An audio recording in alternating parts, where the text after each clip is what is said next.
ஜல்லிக்கட்டுனா அலங்காநல்லூர், அலங்காநல்லூர்னா ஜல்லிக்கட்டு. அப்படி இந்த ஜல்லிக்கட்டுக்கு இந்த ஊர் ரொம்ப பேர் போனது. உலக புகழ்பெற்ற அலங்காநல்லூர் ஜல்லிக்கட்டு இன்னும் சற்று நேரத்தில் தொடங்க இருக்கிறது. இதற்கான மாடுகளுக்கான பரிசோதனை தற்போது நடைபெற்று வருகிறது. தமிழகம் முழுவதும் பல்வேறு மாவட்டங்களில் இருந்து மாடுகள் வந்துள்ளன. மாடுகளுக்கான பரிசோதனை வந்துள்ளது.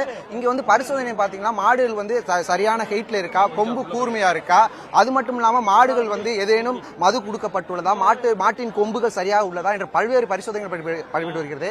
இப்ப பாத்தீங்கன்னா ஒரு மாடு நம்மகிட்ட இருக்கு. அந்த மாடு பாத்தீங்கன்னா நடிகர் சூரியோட மாடு இங்க வந்திருக்கு. அந்த மாட்டின் உரிமையாளர்கிட்ட கேட்கலாம். தம்பி நீங்க தம்பி நீங்க வாங்க, எங்க இருந்து வரீங்க? மாட்டுக்கான பரிசோதனை எல்லாம் எப்படி போகுது அப்படின்னு சொல்லுங்க. ராஜாக்கூர்ல இருந்து வரோம். நடிகர் சூரிய மாமா மாடு தான் இது. அப்போ நான் ஒரு 50 மேல வாடியில் அவுத்துருக்கோம். எல்லா பிரைஸ் எல்லாம் வாங்கியிருக்கு, எல்லா பிரைஸுமே வாங்கியிருக்கு. இன்ன வரைக்கும் எந்த வாடியிலையும் பிடிபடாத மாடு.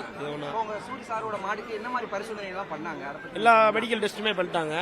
அப்போ சார் வேற வாங்கி அந்த டிடி ஃபார்ம் வாங்கி வெரிஃபிகேஷன் வேற பண்ணிட்டாரு. அது போக மெடிக்கல் டெஸ்ட் ஃபுல்லாமே பார்த்துட்டாங்க. எல்லாமே ஓகே. கண்டிப்பா வரேன். என்ன சொல்லி அனுப்பிச்சார் மாட? போய் பிரைஸ் எடுத்துட்டு வாங்கன்னு தான் சொல்லி அனுப்பிச்சிருக்கோம். இந்த மாட்டோட பேர் என்ன? கருப்பன் காலை. அலங்காநல்லூர் வருஷம் நாங்க அவுக்குற மாடு தான். இப்ப பாத்தீங்கன்னா சூர்யா அவரோட மாடுகளுக்கு பரிசோதனை முடிந்திருக்கு. அது மட்டும் இல்லாம இப்ப அந்த பரிசோதனையில் என்னென்ன பரிசோதனை மேற்கொள்ளலாம் நம்மளுடைய மருத்துவர் இருக்காரு. சார் சொல்லுங்க, இந்த மாடுக்கு என்னென்ன பரிசோதனை மேற்கொள்கின்றீங்க, என்னென்ன நிபந்தனைகள், எந்தென்ன மாதிரி விதிமுறைகள் இருக்கு, எல்லாத்தையும் கொஞ்சம் விரிவா சொன்னாங்க. இதுக்கு வந்து மெயினா கொம்பு வந்து கூர்மையாக இருக்கா இல்லையா அப்படின்னு சொல்லி பார்ப்போம். அதுக்கப்புறம் வந்து அதோடைய உயரத்தை வந்து நாங்கள் கணக்கிடுவோம். கணக்கிட்டு வந்து எதுவும் மது எதுவும் பண்ணியிருக்காங்களா அப்படின்னு சொல்லி பார்ப்போம். பார்த்துட்டு மேலே வந்து எதுவும் பவுடரு, எண்ணெய் இதெல்லாம் போட்டுருக்காங்களான்னு என்னன்னு சொல்லி நாங்கள் மருத்துவ பரிசோதனை பண்ணிவிட்டு அதுக்கு தகுந்த மாதிரி நாங்கள் வந்து ரத்தத்தில் வந்து ரத்தம் எடுத்து அதிலிருந்து மது எதுவும் இருக்கா அப்படின்னு சொல்லி பார்த்துக்கிட்டு நாங்கள் மருத்துவர் சொன்னபடி பல்வேறு நிபந்தனைகள் ஜல்லிக்கட்டு காளைகளுக்கு நடைபெறுகிறது.